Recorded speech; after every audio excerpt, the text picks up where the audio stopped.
My name is Ben Jones, and I'm on the board of the Conservancy. I have also been on the planning committee for this summit, so welcome again. I'm very pleased to introduce Councilman Brad Lander, who represents District 39 here, which encompasses a huge swath of the watershed. The councilman has been incredibly supportive, a wonderful partner of the Conservancy, and in general, providing great leadership in terms of vibrancy and resiliency of this neighborhood. So welcome, Councilman Lander.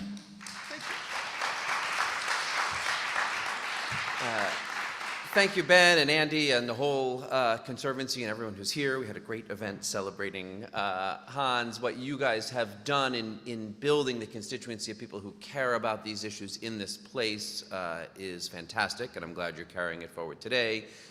Thanks to Adrian. We miss you in New York City, but it's great to see what's being learned around the country and brought back and strengthened here as well. I'll be brief because you have a tremendous lineup of speakers, and this is really an important moment to be thinking about these issues and trying to get them right. As many of you know, we have engaged in this year-long now community planning effort, Bridging Gowanus, to try to think about this quite extraordinary moment that we have. Brought to us in part by the Superfund and the fact that a real cleanup of the canal is on path.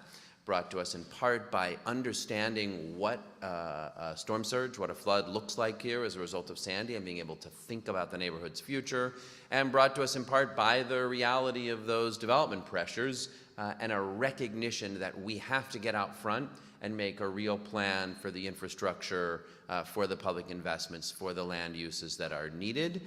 If we don't want it all to be one by one by one, whether that's Lightstone or parole office or shuffleboard, if what we want is something thoughtful and coherent, we have to do it together. So one thing that really has emerged, and this is a lot that's emerged in that process, about the need to put the infrastructure investments up front, think about them, be really thoughtful about what that means, about the deep commitment to a mix of uses and what that looks like and how we achieve it and how we steward it thoughtfully, about the things we want to preserve and protect, like not only manufacturing, but artist space and some beautiful buildings, and about what we can imagine and look forward to and how we try to balance and shape it. And I did set Adrian up to have to articulate that challenge, but I think we know we have it. We're giving a lot of thought to it.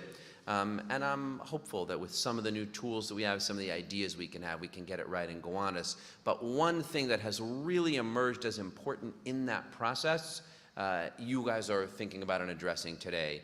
And I'm going to start with the negative. I'm going to call it the Fourth Avenue problem, which is when we think about what's out there in terms of new residential development, it's pretty ugly. It has not contributed to strengthening the infrastructure needed to sustain growth. It hasn't shared its benefits well.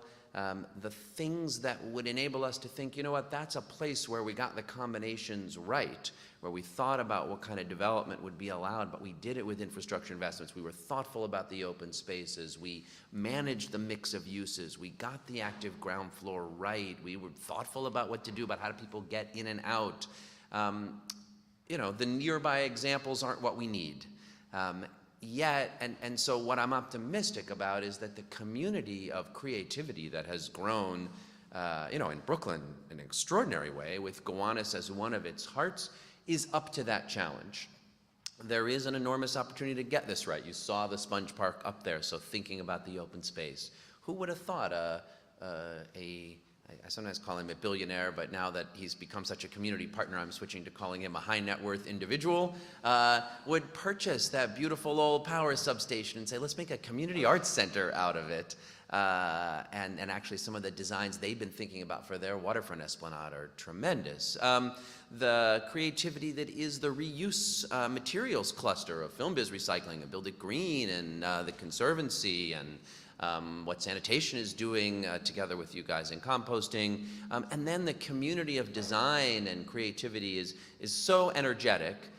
It is, I believe, the right moment to think about those things together. And that in addition to all those other elements, getting design right and understood in its expansive way, not only what buildings might look like or what the landscape might look like, though that too, but this broader set of questions that include the green infrastructure and how we'll manage the water that keeps flooding when it rains as well as when the sea comes in, that thinks about access, that thinks about inclusion, that thinks about this mix of manufacturing and residential and what it can look like. That is an extraordinary opportunity as well as a challenge. This is the moment to do it, and I'm glad you're taking it up today. It has been an honor to be your partner for some years now, but I really think the important moments of partnerships are the ones that are just ahead of us. So thank you for convening this great group. I look really forward to seeing what comes out of it.